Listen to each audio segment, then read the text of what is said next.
नमस्कार, स्वागत है आपका हमारे चैनल पर। मैं हूं आपके साथ शेरिन। आपके लिए बता दें कि इस वक्त की बड़ी खबर आ रही है देश की राजधानी दिल्ली से, जहां एक तरफ दिल्ली सरकार के पूर्व उप मुख्यमंत्री मनीष सिसोदिया के लिए राउज एवेन्यू कोर्ट ने 14 दिन की न्यायिक हिरासत में भेज दिया है, जो कि एक बड़ा झटका है आम आदमी पार्टी सरकार के लिए।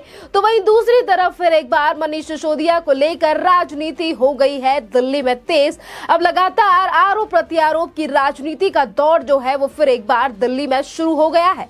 आपके लिए बता दें कि जहां एक तरफ राउज एवेन्यू कोर्ट ने मनीष सिसोदिया की न्यायिक हिरासत को 14 दिन के लिए बढ़ा दिया है, तो वहीं दूसरी तरफ आम आदमी पार्टी के विधायक अगर बात करें सौरभ भारद्वाज की, तो उन्होंने भी आज प्रेस कॉन्फ्रेंस करके इस तमाम मुद्दे पर अपनी बात रखी है। तो वहीं दूसरी तरफ भारतीय जनता पार्टी के नेता भी आज लगातार आम आदमी पार्टी सरकार पर साध रहे हैं निशाना।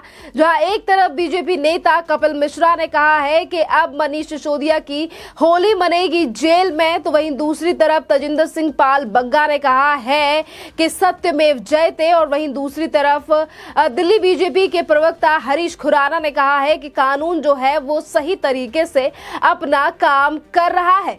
जहां एक तरफ बीजेपी और कांग्रेस लगातार हमलावर हैं और बीजेपी के नेता लगातार टिप्पणी कर रहे हैं और आरोप लगा रहे हैं, एक के बाद एक जो चीजें हैं वो भी निकलकर सामने आ रही हैं कि किस तरीके से बड़ा घोटाला जो है वो शराब घोटाला हुआ है, जिसको अभी तक आम आदमी पार्टी जो है वो झूठा साबित करने में लगी हुई है। कभी कहा जाता है कि मनीष सिसोदिया दिल्ली का विकास कर रहे थे, दिल्ली को आगे ले जा रहे थे, इसीलिए मोदी सरकार ने मनीष सिसोदिया को डलवाया है जेल में।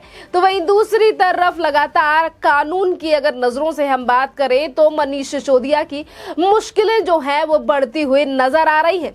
देखना अहम रहेगा कि अगली सुनवाई में मनीष सिसोदिया के लिए जमानत मिलेगी या नहीं, क्योंकि जिस तरीके से एक तरफ सीबीआई है तो वहीं दूसरी तरफ ईडी, दोनों ही एजेंसियां आज मनीष सिसोदिया के इस घोटाले को लेकर जांच कर रही हैं। और वहीं दूसरी तरफ अगर मामले की बात करें तो अभी ये मामला सीबीआई के पास है गिरफ्तारी के बाद से, पर ईडी भी तमाम मुद्दों को लेकर जांच कर रही है, यानी कि आने वाले समय में ईडी भी मुश्किलें खड़ी कर सकती है मनीष सिसोदिया की।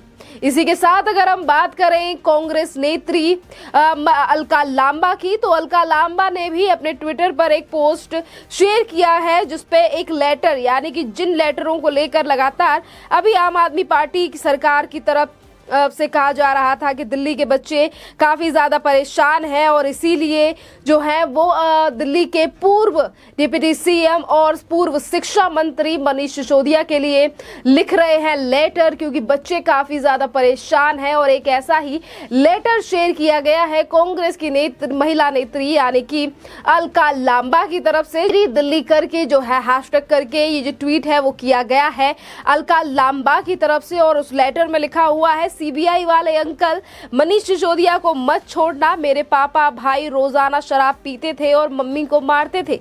फ्री की शराब की वजह से मनीष अंकल ने मेरी मम्मी को बहुत रुलाया है। इस तरीके से जो है वो भी लेटर आज शेयर किए जा रहे हैं। इससे पहले भी भारतीय जनता पार्टी के नेताओं ने भी इसी तरीके के लेटर जो है वो शेयर किए थे, जिस पर इसी तरीके की बातें जो है वो लिखी हुई थी। और एक वीडियो भी सामने आया था, उसमें किस तरीके से आम आदमी पार्टी के जो नेता है वो टीचर्स और बच्चों को फोर्स कर रहे थे ये लेटर लिखने के लिए। एक तरफ भांडाफोड़ हो रहा है तो वहीं दूसरी तरफ शराब घोटाले को लेकर मुश्किलें बढ़ रही हैं मनीष सिसोदिया की। देखना अहम रहेगा कि इस पूरे मामले पर जो है यानी कि जमानती याचिका पर 10 तारीख को फिर एक बार सुनवाई होने वाली है।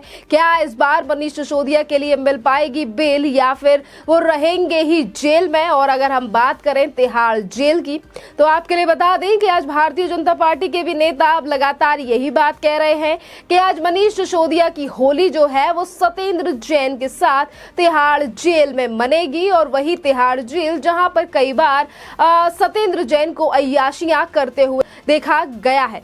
चाहे फिर वो ब्रांडेड क्लोथ्स हो, होटल्स का खाना हो या फिर एक रेपिस्ट से मसाज कराना हो। तमाम इस तरीके की बातें जो है वो आज मनीष सिसोदिया को लेकर भी की जा रही हैं। क्या मनीष सिसोदिया भी तिहाड़ जेल में करवाएंगे मसाज? वहीं दूसरी तरफ ये तक कहा जा रहा है कि अब ये दोनों सगे संबंधी, दोनों जो भाई हैं, ये लंबे समय तक जेल में जाने वाले हैं। और वहीं दूसरी तरफ आका यानी कि अरविंद केजरीवाल का भी आएगा नंबर। इस तरीके से बातें जो हैं वो भारतीय जनता पार्टी के तमाम नेता और कार्यकर्ताओं की तरफ से सामने आ रही है। चाहे फिर उसमें कपिल मिश्रा का नाम हो, जिस तरीके से उन्होंने ट्वीट और अपनी वीडियो बनाकर सोशल मीडिया पर शेयर की है और निशाना साधा है दिल्ली की आम आदमी पार्टी सरकार पर। वहीं दूसरी तरफ आज सौरभ भारद्वाज जो कि आम आदमी पार्टी सरकार के विधायक हैं, उन्होंने भी आज प्रेस कॉन्फ्रेंस करके इस यानी कि इस न्यायिक हिरासत को लेकर अपना बयान दिया है। और उन्होंने कहा है कि जब तक जमानत का फैसला नहीं हो जाता, अदालत के पास न्यायिक हिरासत बढ़ाने के अलावा कोई विकल्प नहीं है। आज सीबीआई के पास कोई सवाल नहीं था जिसके लिए उन्होंने मनीष सिसोदिया से पूछताछ की मांग की होती। जमानत पर सुनवाई 10 मार्च को होगी, तब तय होगा कि उन्हें जमानत मिलती है या नहीं, उनकी हिरासत बढ़ाई जाती है या नहीं। ये बात जो है वो सौरभ भारद्वाज की तरफ से की गई है, यानी कि यही नेता अभी कुछ दिन पहले लगातार उठा रहे थे एजेंसियों के ऊपर सवाल। आज वो भी कोर्ट की तरफ से जिस तरीके से फैसला लिया गया है उसके आधार पर बात कर रहे हैं। इसी के साथ अगर संजय सिंह का जिक्र करें तो संजय सिंह ने भी कल प्रेस कॉन्फ्रेंस कर ये तक आरोप लगाए और कहा कि सीबीआई जो है वो प्रताड़ित कर रही है मनीष सिसोदिया को। तमाम विपक्षी पार्टियों ने भी देश के प्रधानमंत्री नरेंद्र मोदी के लिए पत्र लिखकर ये तक कहा कि आज देश में लोकतंत्र के नाम पर तानाशाही हो रही है। पर चीजों को अगर देखा जाए तो जहां एक तरफ राजनीति पार्टियां राजनीति कर रही हैं, पर कानून और न्यायपालिका और एजेंसियां अपना काम कर रही हैं। और इसी काम के चलते दिखाई दे रहा है कि अब लगातार मुश्किलें बढ़ती हुई नजर आ रही हैं आम आदमी पार्टी सरकार की, क्योंकि एक के बाद एक बड़े नेताओं का भ्रष्टाचार जो है वो सामने आ रहा है। और वहीं आम आदमी पार्टी और बीजेपी की प्रतिद्वंदी पार्टी यानी कि कांग्रेस ने भी मनीष सिसोदिया को लेकर अपने कार्यालय के बाहर, दफ्तर के बाहर या फोटोज चिपका दिए हैं, पोस्टर्स चिपका दिए हैं, जिसमें लिखा हुआ है कि जो भ्रष्टाचारी है वही देशद्रोही है, केजरीवाल।